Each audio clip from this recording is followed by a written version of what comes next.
Welcome one and all, I'm Dan Carey and this is Hard Hat Chat, powered by Core 4. Grab your PPE, it's about to get real serious. This is the episode we're discussing health and safety, and we've got our guest Simon Lane.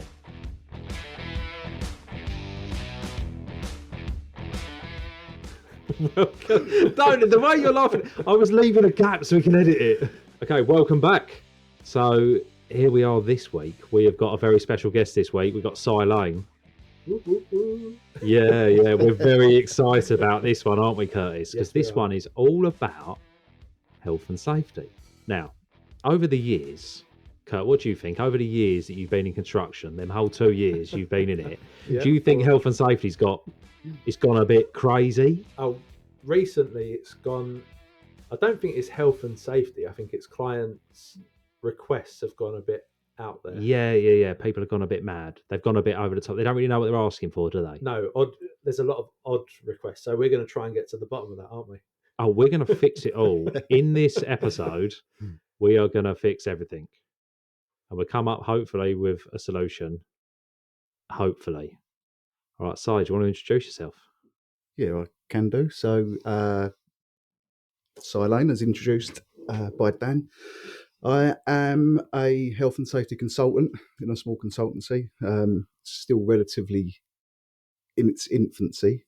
So we've been going for a couple of years. It's just myself, and I give support to small to medium subcontractors, especially the ones that are dealing with principal contractors, effectively, who ask for the world, and obviously, Yeah. So a bit like what we do on a daily basis at Core 4, we have to use people like yourselves to help us navigate the health and safety issues that we come up against, which are not normally is it omitting risks?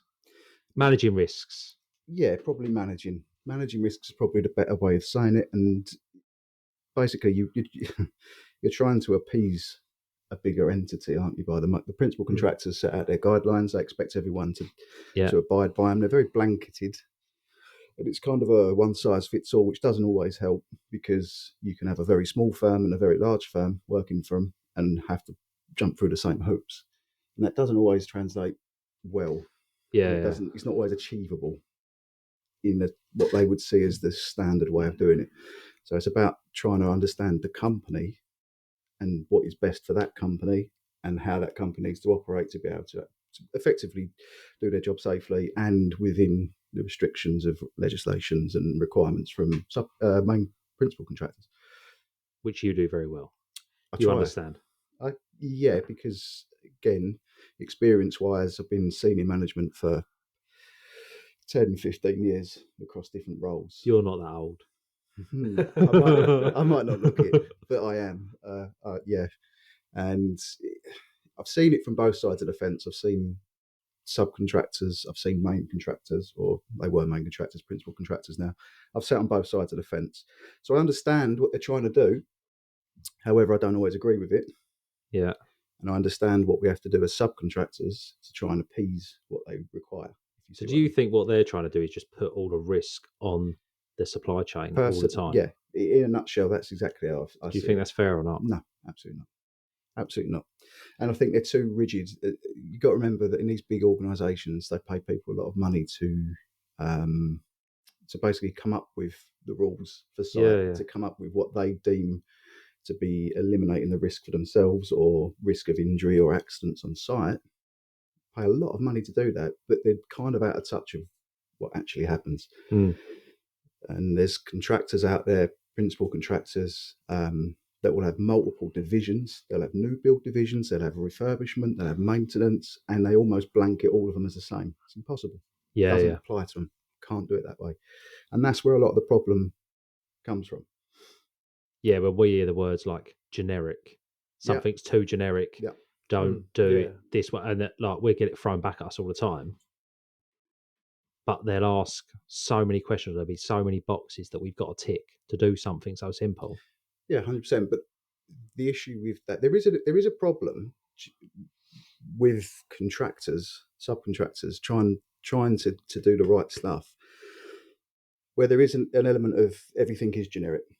Yeah. There is a lot of generic documents out there. Now, the The problem I have as a consultant, and take yourself as an example, I can create you a document which We're is amazing, by the way. fantastic, Aren't we? best one Yeah. I do anything for. Yeah. Thank you. However, I had to force it out of him, Kurt, didn't I? Yeah. you did take a Yeah. lot of faults as well. I can give you the documents and the basis, and I can give you the information to be able to do it correctly. Yeah. But your understanding of that document needs to be there, because Oh, yeah. otherwise I'm just giving you a bit of paper Yeah, which has yeah, got yeah. a load of information on it, and you can throw So that in. like from my point of view, I want everyone to be safe, go home every day. I want everything to be done right. But at the same time, I'm so busy, I don't even think I have the brain power to understand everything that gets put on us. Mhm. So that's why, like, in my seat, we need people like yourself Yeah. to do it. But at the same time, I'm going, like, half the things that you asked for, I'm like, what are we even doing? How do we operate without it? But then at the same time, I'm also the other side. I'm thinking financially, the cost of is what's required from us is quite difficult to get, like, downhill, like where we are in the supply chain. So we need to be paid a prelim for the way we have to prepare each set of RAMs. And it gets frowned upon because it gets like, oh, it should be absorbed in your overhead. Yeah. Okay. So the problem is, you're right in what you said. It's financially a problem, because to have somebody either employed to continually look after that health and safety, Yeah, is expensive. Yeah. Can be expensive. I mean, it's more expensive if something goes wrong. 100%. Yeah. But then that's what you've got to weigh up here. Yeah. And yes, if you are pricing jobs and you're putting a prelim on there for health and safety, yeah, the eyebrows will be raised by the main contractor, principal contractor, purely on the basis that they'll go, well, surely you do that anyway. Yeah. You hide that in the cost. You don't put that as an item. Yeah. You've got to account for it, though, because if you don't do it, you said it yourself, the cost of an accident It just takes the directors down most of the time, doesn't it? It depends what sort of accident it is, but so one of the big things when you're learning about health and safety and you're doing all the NEBOSH courses or whatever you want to go and do, financial damage is a big part of that. Yeah. Now, you straight away when you talk about financial damage within health and safety, you think of an accident. You think of the cost of somebody being injured. Yeah. The cost of compensation, the cost of court fees, the cost of damage to property.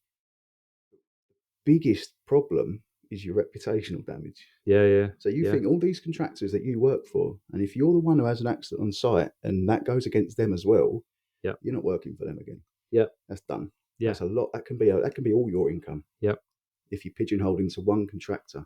And but you know what the industry's like, it's fickle.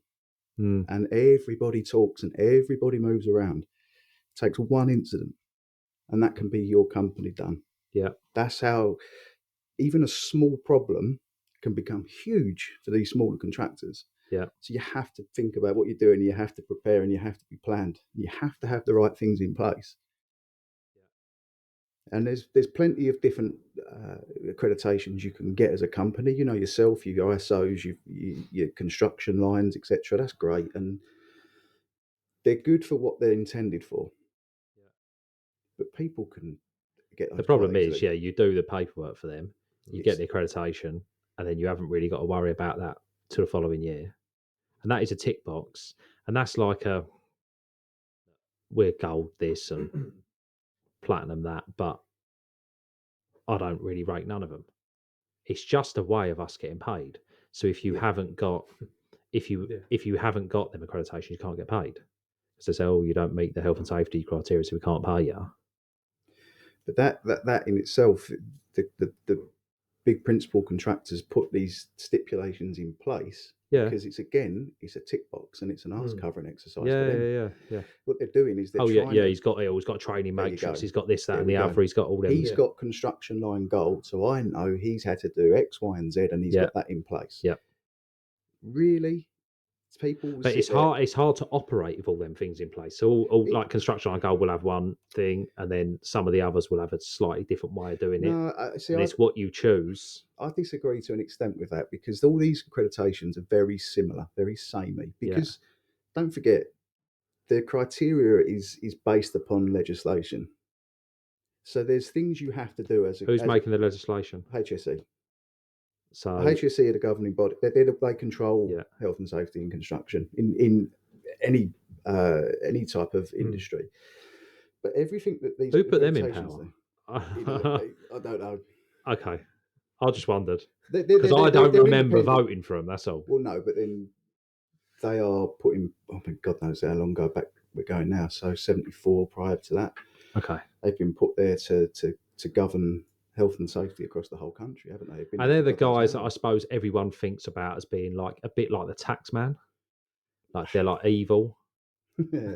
It depends They're what like- side of the fence you're on. Yeah. But So I'm I just don't, saying. I'm but- saying, globally, not just me.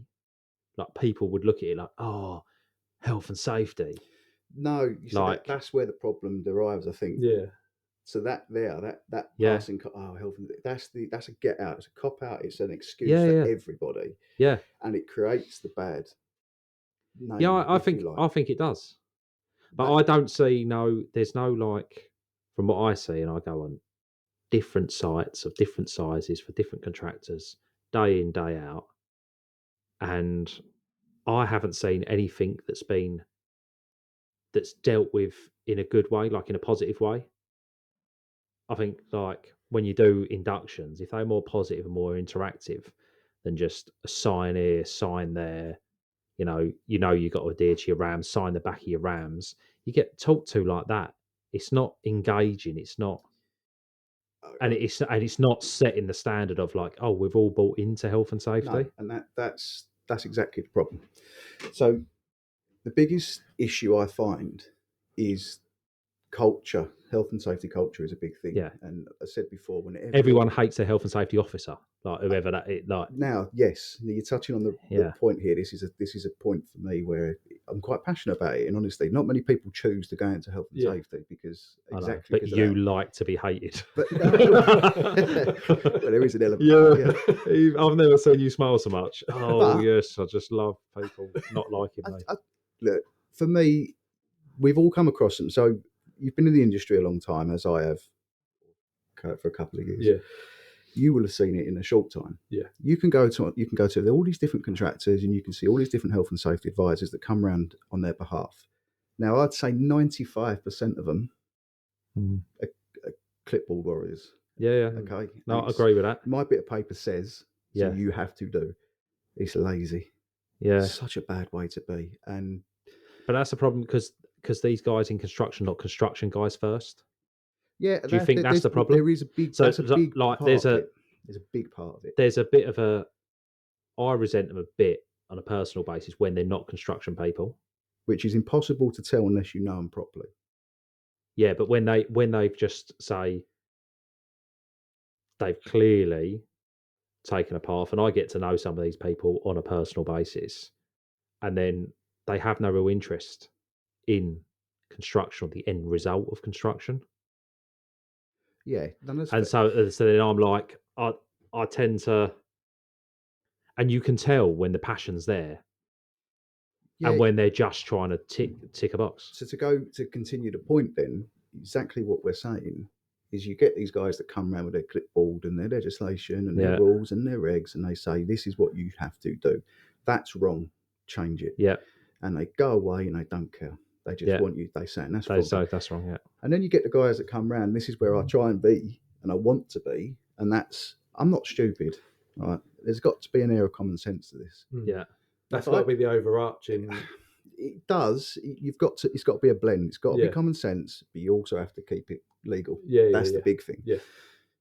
So for me to come on site and see something that's not right or dangerous, the difference between and this is how the operatives are going to respond to you. So if the guy's doing something that he shouldn't be doing, and I come in and go, "Stop what you're doing. That's wrong. You're going to cause a death. Get off site." And then I write an horrible report and I send it to you and I say, "Your health and safety is rubbish. I've had to send you off site because of this." yeah, Straight away, you're going, "Well, what's all that about?" And the Yeah. geezer's now obviously pretty annoyed about it. And nobody's actually achieved anything there. Hmm. Whereas the approach I want to take is, hang on a minute, mate. Come here a second, have a look at this. What are you doing? Yeah. Explain to me what you're trying to do. Why are you doing it like that? Yeah. Or can you not see the problem? This is the problem. This is what the potential problem is. Why don't you try doing it like this? Just put that in the, it could be anything. Why don't you put a handrail around that little bit of that hop up? Why don't you use a podium step instead? It's here, use it. That makes more sense, because if this happens, give them an explanation. Why are we doing it? Why do you need to change it? What's going to happen, or potentially going to happen, if you don't change it? And then a bit more receptive to it. Give them an answer, give them a reason, give them an explanation. It's an Teach people. Yeah, it's That's an exactly understanding it. issue, then, isn't it? Like, It's a getting teaching. everyone It's a to teaching point. understand. Yeah, You're not just barking orders at them and telling Yeah. them they're no good. You're telling them why it needs to change and trying to change their mentality to it. So next time they go to do exactly the same thing, they're going to think about that and go, actually, I remember when I thought, I'll do it like this time. Fine, cool, no problems. It's a learning point. Obviously, if something's completely stupid and really dangerous, then that's a different you've thing. got to stop it. And forget it. But- It's intervening. The HSE, I'm lucky enough to know some HSE officers. Oh, sounds lucky. Well, I say that because Go it out gives for you dinner an with them. No, not quite. Not. We haven't got that far in the Oh, relationship okay, yet. yeah. That's Ooh. coming. But they're quite open and honest. They're good guys. They're nice to be able to bounce ideas Okay, off I'll take and your find word out for about. it, yeah. However, they won't ever just drop in onto a site unannounced for no reason. Yeah, so Yeah. someone's They have grassed to, them up. well, it's not even Or- that. Or they have to say something. In his own words, is the only reason I'm out and about is because I'm either going somewhere to look at something because I've been asked to, or there's been an accident. Yeah. He said, I don't just walk around looking for a site to drop in on. Yeah. He said, however, if I am out looking at something and I see something that I deem as an immediate risk to life, then yes, I'm going to go in there. Now, So are these guys the guys that you know specific around construction? yes, Well, that's what I Yeah. was going to. yes. Yeah, so they're not. If HSE is that's the legislation for health and safety across the board for everything. Is health and safety viewed the same way, do you think, outside of construction? Good question. I think they operate slightly differently Yeah. because obviously legislation, some are interchangeable, and some legislations will cover more than one industry. Yeah. There's a hell of a lot more in construction. It's massive. Yeah. So many regulations. But you look at manufacturing, there's a lot of crossover with manufacturing. You start looking at, it could be catering, could be retail. There's different legislations they have to look at. And you start venturing more into offices, and it does change a little bit. But realistically, something like retail in an office, is there... The risks is aren't the risk the are same? they? No, Yeah. because construction is a high risk industry. Yeah, it's high risk. There's yeah. a lot It's high of risk all round. potential for bad things to happen. But you just hear the saying that we hear all the time, this isn't just me, is health and safety gone mad. And that seems to be like a society thing. Yeah, Like it's not just a construction thing, that it is like, Yeah, you'll hear that from anyone. parents at the school. Or Yeah, something yeah. Like, yeah. Now, I can't hand on heart say I can say this on behalf of things like education, Yeah. because you're right. That's exactly right. You do hear that. So all these other industries, People must say it to you all the time. It's a common phrase, yeah, 100%. You're like, oh, again. Oh, I heard that one That's a before. good However, what I would say is it's not health and safety gone mad. It's somebody enforcing health and safety incorrectly. Yes. And that is the biggest killer. I say killer, not literally, but you know what I mean. For the industry, for us as advisors, for health, for how for you're, how it you're ruins viewed. us. Yeah. And 9 times out of 10, I have to spend time almost proving that I'm not one of them before I can do my actual job, and people will understand what I'm trying to do. Do you think he's proved it to us yet, Kurt? He's getting there. For sure. Yeah. I think he's all right. I mean, we Jury's sometimes still out with you. Isn't it? we jump. Yeah, it really is. We jump through so many hoops, don't we? And then we get to a point when we're about to start a job. Yeah. And then we have to do another crazy meeting to jump through more hoops. Yeah. And it's like all them bits that say, as an MD, I sit back and I have to weigh up the cost of all of that sometimes, because I'll jump through the same hoops for a £50,000 job as I would have to for probably a £50 million job. Not that I'm doing that size jobs. Yeah. No, yeah. And then that's where I think we all have the conversation at times. It's like, does the risk outweigh the reward? And what we're going to do. Do we turn up that job? That's sort of a different issue. But we'll have contractors come to us and they want us to do a little £4,000-5,000 job. But we still have to do the same things. We still have to do the RAMs, do the task control sheets or task briefing sheets, whatever which way you cut them. And there's still a cost attached to this business, whether it's Curtis, whether it's yourself, whether it's, is it worth us doing them jobs at that size? They've got to be done by someone. They've got to be done safely, haven't they? Of course it does. Yeah, the problem only comes in when those charges that we'll put on there are then thrown back, because in their minds it's a little job, but like that side of the works is still the same. they're still asking. So I had one today, right? I had one today. So they want us to dig about 1 metre square in the public highway. So we need a licence first off. We need to put some Chapter 8 out. We're going to have to write all this up over the next couple of weeks. They reckon about 1 metre down, they've got a broken fitting on an old salt glaze pipe coming off a manhole. Right? So want to dig down, just find this fitting, just replace it. Easy, standard work. They've now told us in writing it's 1 metre down. So they need an element of temporary work. So they can't just dig a metre pit. So this contractor that I'm talking about has now specified that anytime you dig anything, they want handrails around the hole. They don't just have Chapter 8 anymore. They don't believe in Chapter 8. They have mass barriers bolted down. So they want mass barriers with the bays on top of it. So then the issue become, we charged this with a bit of other work, about £8,000 for this job, which is a little 3-day job for us. We then get told by the commercial team we're too expensive. But I'm saying, no. I've priced it as per your standards. Yeah. So, and we done a cost comparison. If I was doing this 10 years ago and I was doing it almost as a street work job, it'd be about £3,700. What I would have done. But where it is, who it's for, and how it's got to be done has doubled the cost or over doubled the cost. But they're not prepared to pay for that. Okay. So if you don't do all that they've asked for and use the method that they want you to use, will they select you for that job? They'd go out. So the problem is, will they select if we didn't do all the stuff? They've asked you to price it. They've told you what you need to do. You've priced it, but they haven't, because what they're saying is do it as per our standards. Okay, which you've done, which I've done, and now they're saying you're too expensive. Now they're saying you're very dear for just a hole. Mm-hmm. Okay, I was like, yeah, but it's a hole to your standards. Yeah. So if they then choose to go elsewhere, that next person's still got to price it to their standards. Yeah, but what the battle we'll have on these smaller jobs is they will get like a smaller contractor, and then they will turn a blind eye to the standards, because they'll have certain projects, and that's what we're always battling against. Because then have because like, say for instance that mass barrier, who's going to go like that mass barrier is designed for a motorway, and all of a sudden we're putting it down a back alley because it is public highway, but it's a back alley entrance to some garages, and we're bolting these mass barriers down. So. But that's where the sense and the sense has gone, isn't it? Because they probably want that job done for 3,700 rather than £8,000. Yeah, 100%. And if they took it and they said, well, Chapter 8 of everyone else, every other contractor in the world would do it this way, but there's no sense in what they're asking for anymore. So this comes back to what I said.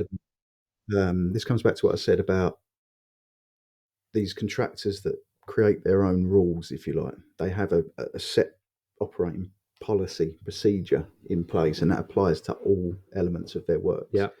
And that's where we're saying that it's wrong because it can't be applied to all aspects. Yeah. And that's where that one sits, I'd say. Because for me, straight away, telling me what you're doing, you're digging 1 metre down through clay, right? Yeah, but lift the pavement up, you're in clay.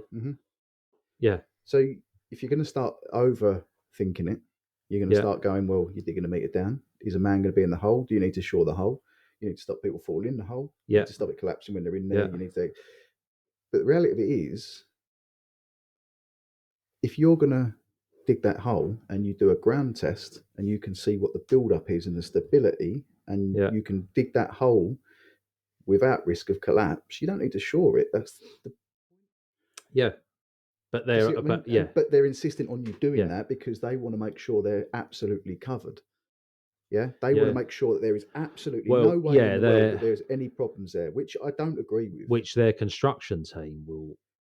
That's the way they want it, but the commercial team don't want to pay for that. And this is That's this the is always and there's always that division throughout the whole of construction, not just at this company who happen to be one of the biggest around, at them all. Mhm. They're all like it.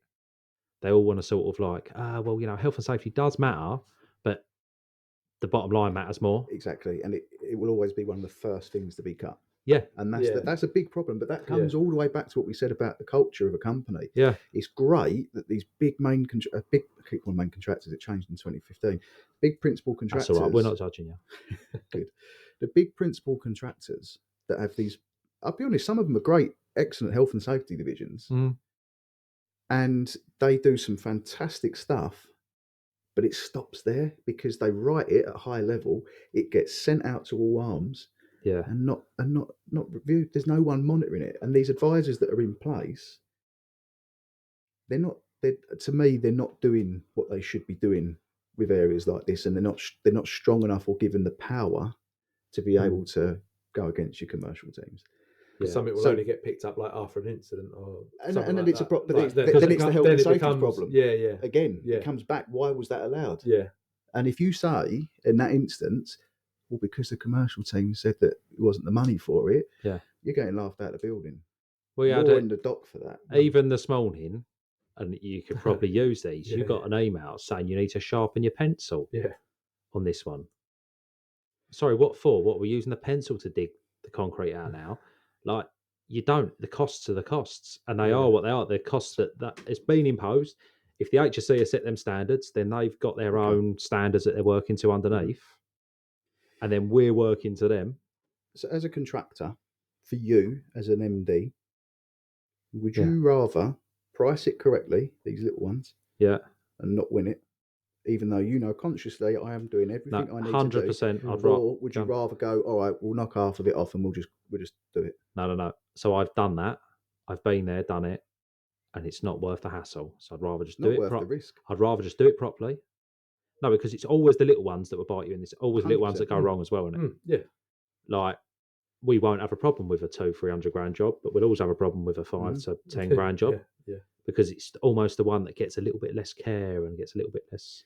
So that's you That's- as an MD Yeah. setting the standard from the top. Yeah. That filters down. But there'll always be someone that will sort of nick that job at that 4 grand. So if we're Yeah, they taking will that one do. example, But there they're will the be ones- someone that will pick that job up. And then what annoys me, that they shouldn't be playing in our field. They shouldn't be. But like I said But, to you before, it only takes one thing to go wrong and they won't be playing. Yeah, in your yeah. field Well, no no. more. And- to be fair, we've picked up stuff where we- it has gone wrong. We and have. we've then had to We go are back the and classic. do it We right. we do pick up from it, and we sort of stand the test of time with these guys on the basis of we see other firms come and go. Yeah. So they come in a lot cheaper. Yep. They don't know the standards. They don't know what you got to do, what's got to be done, and we just let it roll out. People will ring us up telling us, "Oh, so and so's cheaper." Okay, let them do it because That's it. we know ultimately, and it's bad. Sometimes I sit here, I have a conversation with Curtis where I go, "I know that firm. Shall I be ringing that MD to tell them about the risks here because they're going to take it and they're being set up to fail Are they? because they're taking a job on because they're thinking they're being clever." Yeah, they're 100%. But they're they're going to be- get caught. They're going to Yeah, get caught they're to cold. with that Yeah, they're one. catching a cold. Yeah, But that's that. You see, there's a mentality difference straight away there. Because if you're that guy who wants to put your company in that position without knowing the facts and without looking at it Yeah. properly, that's a risk you but take. some people, That's a risk you but take. it's so brutal when it comes to sales. And when ultimately we look at it and we've got to bring sales in through the door to pay all the bills. Yeah. Sometimes you get put in a desperate situation where it comes second. Like health and safety comes after the rules, Not not to us, no. but that is what happens. I've been in them conversations, but we just want to get something over the line. Okay, so it's really difficult for that scenario, especially. A lot of it comes down to the person. That's my perspective on it. So for me, and I've been in this position with companies I work for. If you're put in a position where you know something isn't right and you know something is dangerous, Yeah. but they're saying we've got to do it because we need to get this job finished. This has to be, even if a principal contractor is saying to you, I know it ain't right, but you got to get it done. We need this done by tomorrow. If it's not right, I will quite happily sit there and say, absolutely not. Not on my watch. Not happening. My guys won't be doing it. We're not doing it. That's your problem now. Not interested. And I'd quite happily take the rap on that because I know full well if this escalates, because this is what they do, they put you in a position where they go, well, if you don't do that, then you ain't getting no more out of us. If you don't do that, I'm going to put an email out to, your senior managers saying these are refusing to do it. Cool, do what you want to do. Yeah. Because I'll quite happily come back with that. Yeah. I'm a placid person and I'm quite amicable. Yeah. And I'm happy to help and I'll listen and I don't mind being told, no, you're wrong, as long as there's an explanation behind it. But the second you push and you try and flaunt and you try and make someone do something which morally is not right, yeah, or exactly. safe, That's the point, it's isn't it? not Yeah. safe, Yeah. I'm an ass. I'm horrible to deal with, because that's when I turn into legislation monsters, if you like. I'll pull everything out and say, well, actually, and I'll tell them what they're breaking, where they're breaking it, and I'll be horrible. I'll just be awkward, and I'll be factually correct. Yeah. Because I'm passionate about doing it. Listen, like I said to you earlier, common sense needs to be thought about when you're doing this stuff. You have to look at it with common sense. There's no point tarring every job with the same brush. Yeah. Ladders, don't use ladders. So many people, no ladders, you can't use them. Dangerous. Oh, gonna die if you get on one. Oh, come on. If a guy's They're clearly running never up seen old Fred Dibner. he don't even use ladders. Brilliant. Yeah. But then, and I always think this, Nice when health and safety, safety, when health and safety comes into play now, I always think that because the common sense has gone in society as a whole, Yeah. we have a very difficult thing. Like our parents would have been all right with certain things, like your dad would have a chainsaw in the shed, particularly your dad. But I mean, but nowadays I get phone calls where people ring me up and they say, "Can I borrow your chainsaw?" for example, and I just say to them, "No," because I know the risks of it. Like, why would I lend them like a lethal tool? But the problem is like people grew up doing things then, and now we've grown up. The whole society's grown up and like being on a computer and stuff. People don't necessarily know how to set a ladder up and just clean your windows, because you have a window cleaner, didn't you? You don't. Quite right. And then who doesn't use ladders? And they don't use ladders. And Very they rarely. but then that's improved their industry where they can earn more money quicker, right? Yeah. Mm-hmm. Yeah, and which is safer. Yeah. which is and it's safer, and that's great. But they don't quite get to the seals, do they? That's all I'm saying about. Well, obviously got the it wrong depends. brush. Yeah, I was going to say, your window cleaner don't sound like he's much cop, to be honest with you. But that's a perfect example. We go back to the ladders again. Yeah. So you can't use ladders. Yeah. You can, as long as you're doing it safely. Yeah. Listen, for me, if I was looking at that with the health and safety cap on, a guy going around being at the top of the ladder, probably not being able to have two hands on it at any point anyway, because he's got to hold his bucket, or if he's got an attachment to it, great, but he's overbalancing. He's having to stretch away from the ladder. So that's a danger for me. He's up there a longer time, which is a danger. He's working with water, which naturally is going to get on your ladder, which becomes slippery. So is it the right bit of equipment? Probably not in that instance. If he's going up to do one little window on the side of an house, you're going to be up there for 2 minutes. It's a small window. He's within the confines of the ladder. He can hold on and do what he needs to do. Fine. But that's common sense. You're looking at it going, one window, 2 minutes, X high, pretty low risk. Yeah, cool. You got your ladder footed or whatever you want to do. Cool. If he's doing a whole house, a little bit different. Longer time, more risk, more overstretching, etc. Yeah. Is there a better way? Yeah. Put your bloody chamois on the end of a pole or whatever they use now. And then you haven't got to get off the ground. Job done. I mean, you can still do that little side window, but you see what I'm trying to say. You're looking at the context of what you're doing. Oh yeah, some and where the of sense them, lies. some of them. To be fair, some of the maddest ones, talking from experience, where when you had to get access to like a balcony or something like that. And that was sketchy as like you got these ladders resting up against the balcony that you've then got to get And you're over. going over the handrail to get into the balcony and back And then over. getting back down. Like, and it's I suppose each and every day, all of us in different areas are weighing up those decisions, and it's sort of You're assessing risk. yeah, So everyone does it subconsciously without Yeah. realizing. The art is putting it into word form on a bit of paper for someone else to read. Oh yeah, But yeah, you are that is doing difficult. a risk assessment yeah, almost constantly. You Yeah. don't realise it. You're crossing the road. Well, What yes. are you doing? Yeah, especially when you have kids. Well, yes, even Yeah. more Kids so. is a Yeah, constant yeah. risk But assessment. But that's isn't what your mind 100%. is constantly Yeah. assessing risk. Yeah, That's yeah. what we do. That's human nature. Yeah. The problem is, But we're not necessarily giving it like a death level every time, are we? oh, Like depends how your mindset, I risk guess, of but- death, five Yeah, but all the time. You see, this We're is not another constant- thing. This is the thing. This is another thing that absolutely cracks me up, and I see it so often. Where do you draw the line? Where does somebody? This is again where the sensibility comes in, and where the common sense. Where do you draw the line? So you take an example of changing a light bulb in a room. The room is empty. There's nothing in that room. That light bulb is just over 2.5 meters off the ground. So you go, okay, how's John going to change that light bulb?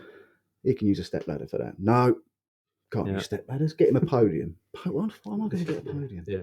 He's going Then you've got the issue of he might put his back out lifting the podium. Yeah, exactly. Yeah, John Yeah. goes up there. John uses my step ladders, John, and he's only on the second Yeah. rung, which is fine. He's got 3 points of contact, and he unscrews the light bulb, and he screws it back up Does again. he turn the light switch off first? Of course he does. Has he done Kills the the two electric boxes? Yeah, completely. yeah, He puts good. a tag Good, out, lockout good. on there.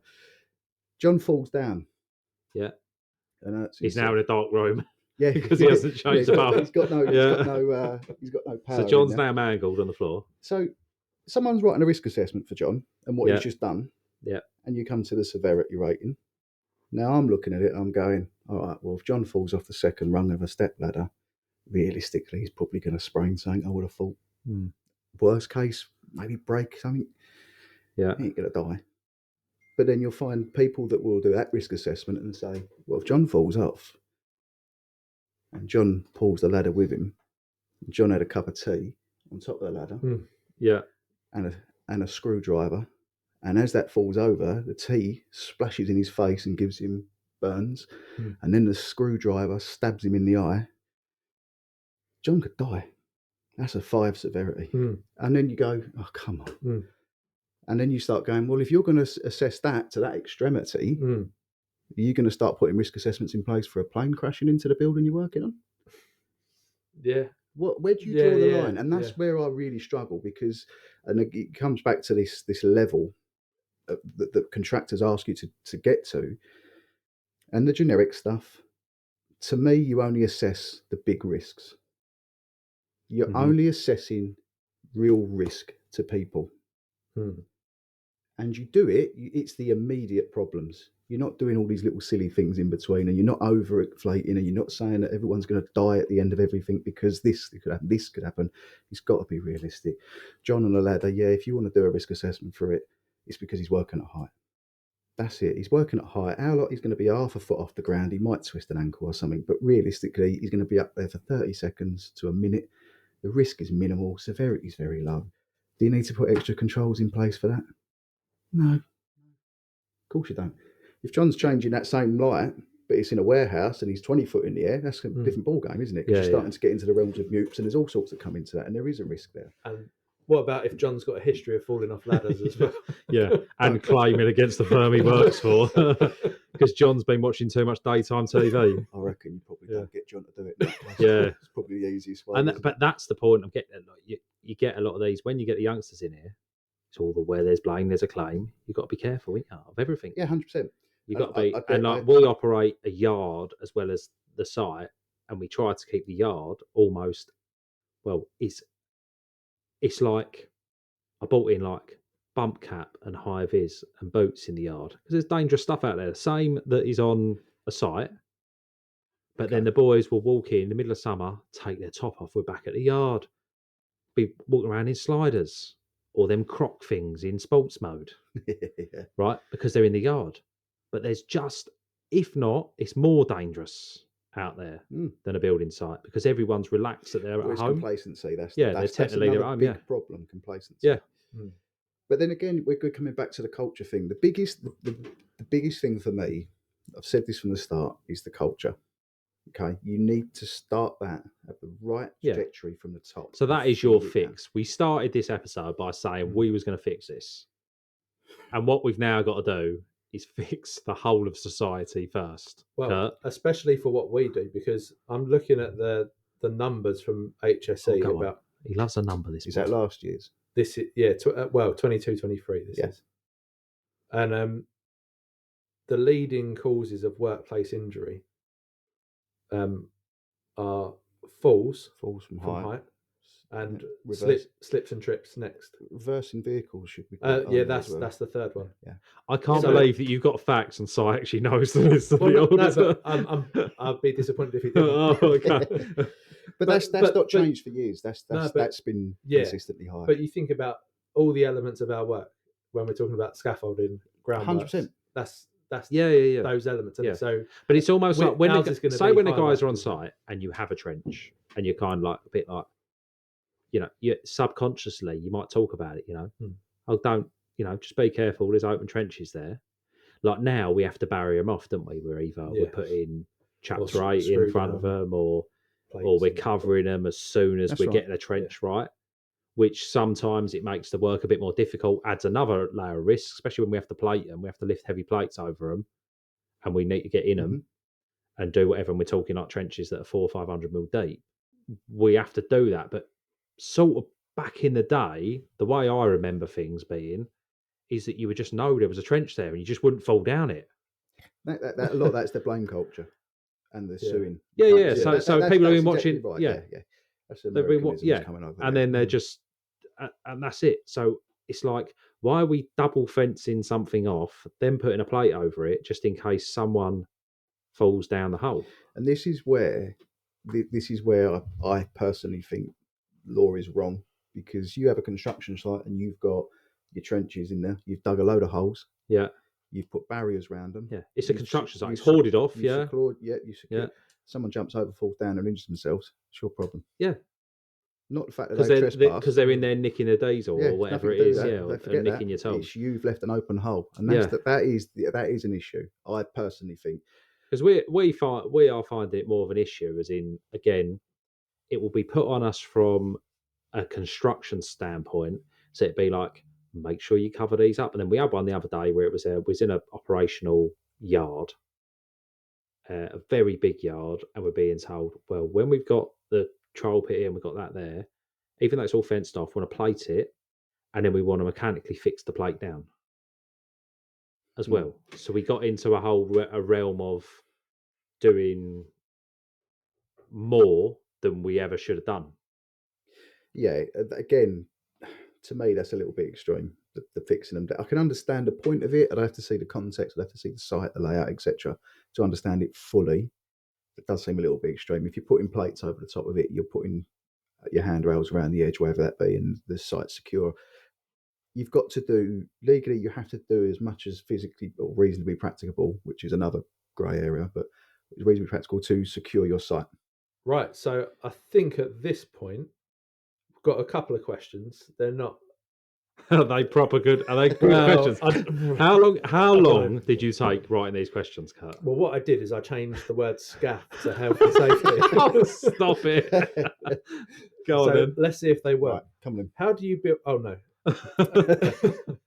So, what would be the best thing about working in health and safety? Jesus. I know there's so many. Do you know what? Make it as cheesy as you want. Is this a personal thing Yeah. for me? Yeah, just for you. Okay. Yeah. So the reason I changed and came into health and safety from operations was I was absolutely bored to tears of operations Yeah. and just fed up with people like me on their side interfering, being pains, and seeing too many people taking health and safety in the wrong way, not using it to be a good thing, using it to be a stick to beat people with, to score people low, to find fault wrong. So I've always had an interest in it. I've always kind of understood but wanted to learn, wanted to know more, and thought, well, look, if I can learn what I need to know, and I can use that and be different and be one of those health and safety guys that people want to talk to.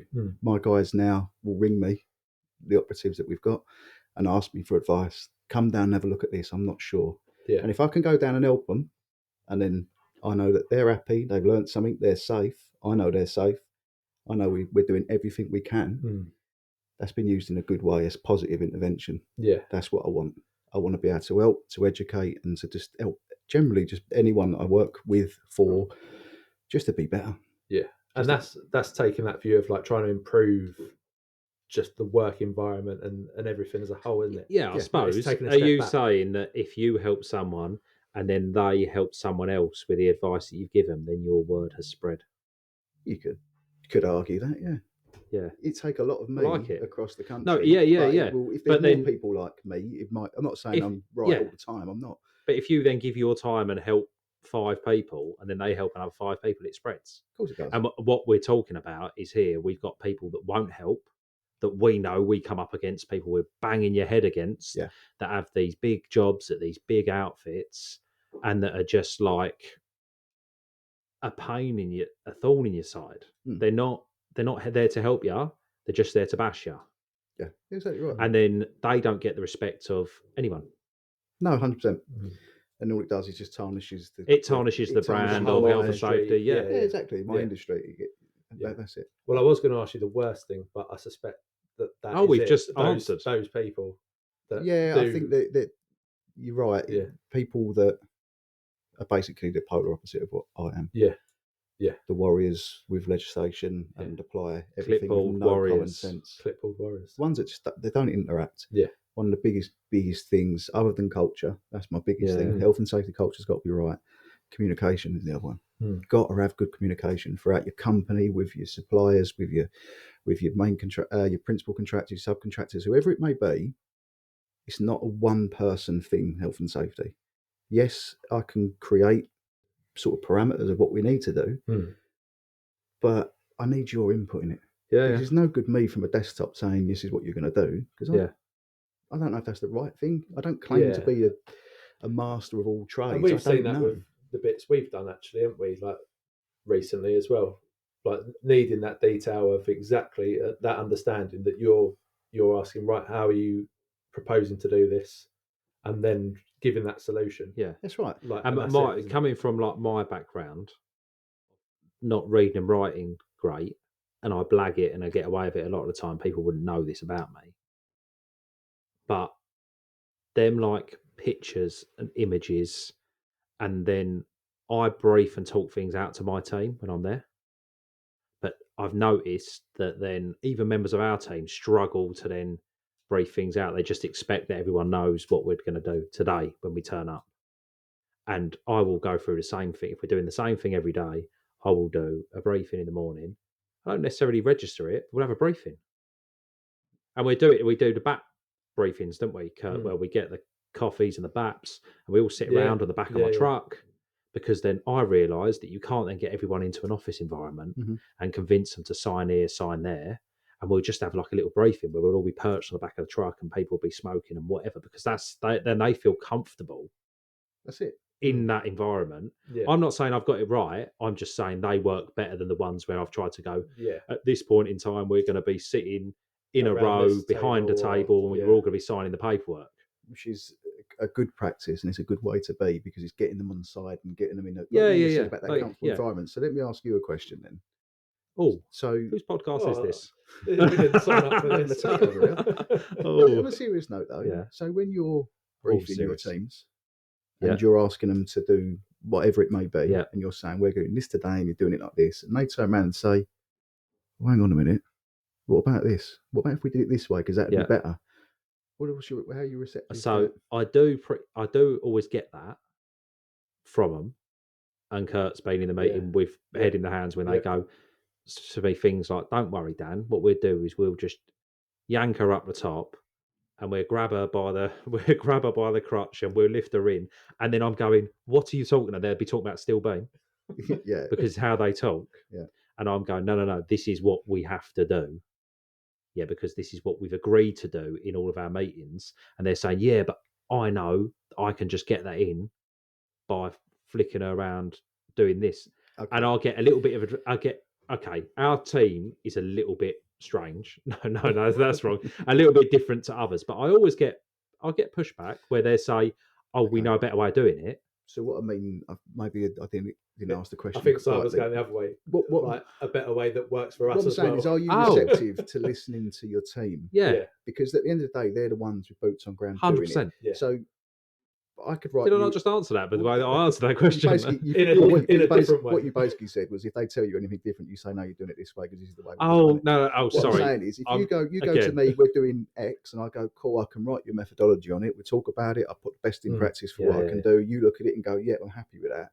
Gets the site, you go to brief them. They go, "Dan, why are we doing that? What about this? Are you, for you personally, would you quite happily go, oh, do you know what, actually, yeah, that is a better idea?" Yeah, but so all I'm saying As from long as it gets client experience, sign off, that's the only thing we ever. from experience, the ideas have never been that safe. They've more been a con around the way Which I of get. doing Yeah, it. yeah, I do. Because it makes it easier for someone. So if I say, when you're digging that metre and a half deep, batter it back, step it, and all that, and they're going, oh, but I only need it a metre and a half for 5 minutes. So I'm just going to dig it and I'm going to do this. And I say, no, because we've got hold points. Mm-hmm. So we have to do the bits and pieces. So in a way, the safety element adds more on our work. Yeah, what we got to do is make the job bigger. Yeah, but we have to do it because we've got a whole point, and we've got to take a photo that we've done that. Yeah, that's the only thing. I'd with say the battery, though. generally, you are receptive to different ways, but it normally comes before we're on site anyway. Which is, again, and that's So- even better if I'm honest. Because when it gets to site, yes, you're probably too But far down. The I line. think we found a way of before we. So when we win a job, we tend to do meetings with the guys, and we say to them, we've got this, that, and the other coming up, and this is the way we're doing it. We've got a big one, quite a large Clygester going into a job, in we Kurt? We can't even find the Clygester. It's that big. It's custom. It's going to be a massive custom-made. hole in the ground, loads of temporary works. I think basically we've they're going to convert a submarine. Yeah, so we've discussed with the guys how we would go about doing it before we even develop, like, it's in a contract, we've got PC sum for it, but we need to develop a way of how we're going to do the whole job. And really, I need to develop it with the guys that are doing it, opposed to me telling them, this is the way you're going to do it. Yes, that's it. That's exactly what I'm looking for. Yeah. And that is then. But we're doing it before, like, this is months away, Yeah. and we're having the Right, conversations. perfect. Yeah. So that in itself is something that you don't see very often. Right, That's consultation with the workforce. That's what you want to be promoting that as Yeah. much as you possibly can, because these guys are the ones that are doing the work. Yeah. Not you, not me. And when they think that it's their own idea, they're more receptive They're to more it, and they're more receptive to likely doing to it their own way, execute. yeah. Exactly. Yeah. There it is. but in a we will nutshell. still always have failures of. We've done an underpinning job where it was all dealt with in a right way, and the thing they failed on when they got a little bit of a tug was they broke the lights on the digger. They broke the green, and they just knocked them off. They was under a canopy. They just didn't bother fixing them. Okay. And it was like just a little thing over a couple of days that then sort of snowballed and gave us a bit of hassle. Okay. It has been sorted now, by the way. Oh yeah, I was going to say, where is this digger? yeah. Again, for me, is it a problem? Potentially, yes, Yeah. because there's reasons behind why Yeah. it can be a problem. Is it a big problem? I don't know because I've not seen this site, but in context, Well, no, We- there was we- like we- there was the only we ones are on the only ones site on and site, stuff isn't like it, as that. well? It was see just what I a mean bit, by yeah. the common sense Yeah. in the situation it's in. Yeah, but then you will It's- get a guy that's just with his clipboard that's Going going, up and it's saying, not right, "That's it's not wrong." right. And Exactly, it, right. and that comes what back to my point. all I could say was screenshot the email, put it in like a group chat that we have, and say, guys, this has got to be better light. You Yeah, that's know. right. Oh yeah, but we smashed them off on the canopy. Yeah, I know, but then you've also signed off saying it's in good working order. Yeah, that's right. Well, there Yeah. you go. Well, there's your Yeah. record of inspections. Yeah. But that's a whole nother. That is a whole That's nother a whole episode. nother Yeah. episode. I don't want to go. What Well, else come you back got, to Kurt? On or off the tools? Yeah, society. He didn't allude to that fact that he was on the tools many years ago. Yeah. Done a bit on the tools. Many years ago now. Do you know what? I don't think my body would take it anymore. Well, there you are. Off the tools. I think off the tools. Everyone, off the everyone tools. said off the Off the tools so tools, far yeah. to that, You- pretty much, didn't they? Yeah. Harry was borderline, wasn't he? Apart from me, Yeah. Never asked me that I question. haven't. Dan, on or off the tools? No, it's not my episode, mate. Okay, all right, we'll save that one. But on the tools. Finally, the most overlooked element in health and safety. The most overlooked element. I think actually you sort of answered this earlier when you was talking about like getting people on side I rather think than fighting against them. I've said it But- pretty much. The theme of the whole episode has been culture, Yeah. and I think This there's is a the lot. culture episode. There's a Yeah. lot of there's a lot that can be said for that, because if your health and safety culture is right within your organisation, that's half the battle. If that's wrong, it's really hard to implement stuff, and I think people forget that. You can draw up as much site documentation, checklists, reports, inspections. You can do all that. Do as many as you want. They can be fantastic. But if that mentality is not there for you and your company, you're always going to be Fighting a losing waiting in battle. the wind, effectively. Yeah. I think so. Culture is probably the most overlooked and the most sort of forgotten. Yeah. Well, there you are. That's the takeaway, isn't it? Yeah. It's got to be the takeaway from this episode. Sorry, Lots of when matter. you said takeaway, I was just thinking of Chinese, takeaways. Indian. Yeah. It's got to be Indian, though, isn't it? For me, yeah. Yeah. That's What's that little pre-dinner dinner for you? Yeah. There's only 2 dinners over there. Yeah, can imagine. Yeah. But thank you, Si. No problems. It's been Anything you want to it's been an plug? experience. HSE website or anything like that? I mean, by all your means, own LinkedIn. by all means, you can go and fill your boots on the HSE website. I mean, it's great for me, but maybe not so for you. But no, You must have riveting conversations with your wife over this. Funny enough, she's never at home anymore. I don't know why. It's very lonely in my house. Even the kids and the dog have gone out. I've got nothing. Just sit there reading the HSE website. There you go. Amazing. I think we've done all right. I think we've solved all the issues in health and safety. Oh, I would say so. In under an hour. I think we've done our job, Kurt. Yeah, I'd agree. Thanks for listening, everyone. We'll see you Sign next off. time. Thank you.